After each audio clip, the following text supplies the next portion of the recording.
Chapter 21.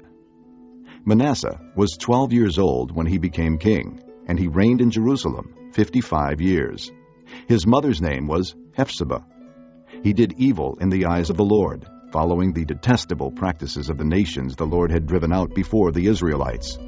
He rebuilt the high places his father Hezekiah had destroyed. He also erected altars to Baal and made an Asherah pole, as Ahab, king of Israel, had done. He bowed down to all the starry hosts and worshipped them. He built altars in the temple of the Lord, of which the Lord had said, "In Jerusalem I will put my name." In both courts of the temple of the Lord, he built altars to all the starry hosts. He sacrificed his own son in the fire, practiced sorcery and divination, and consulted mediums and spiritists. He did much evil in the eyes of the Lord, provoking him to anger.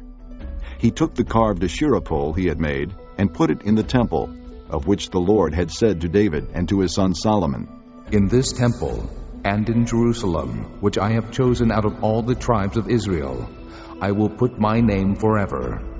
I will not again make the feet of the Israelites wander from the land I gave their forefathers, if only they will be careful to do everything I commanded them, and will keep the whole law that my servant Moses gave them." But the people did not listen. Manasseh led them astray, so that they did more evil than the nations the Lord had destroyed before the Israelites.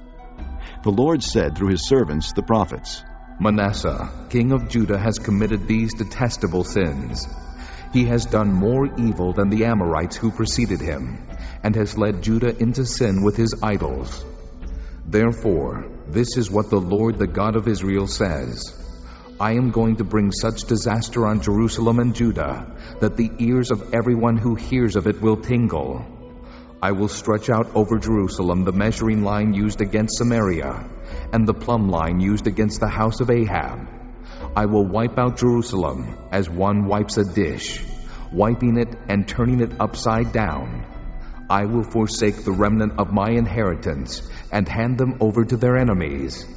They will be looted and plundered by all their foes, because they have done evil in my eyes and have provoked me to anger from the day their forefathers came out of Egypt until this day." Moreover, Manasseh also shed so much innocent blood that he filled Jerusalem from end to end, besides the sin that he had caused Judah to commit, so that they did evil in the eyes of the Lord. As for the other events of Manasseh's reign, and all he did, including the sin he committed, are they not written in the book of the annals of the kings of Judah? Manasseh rested with his fathers and was buried in his palace garden, the garden of Uzzah. And Amon his son succeeded him as king.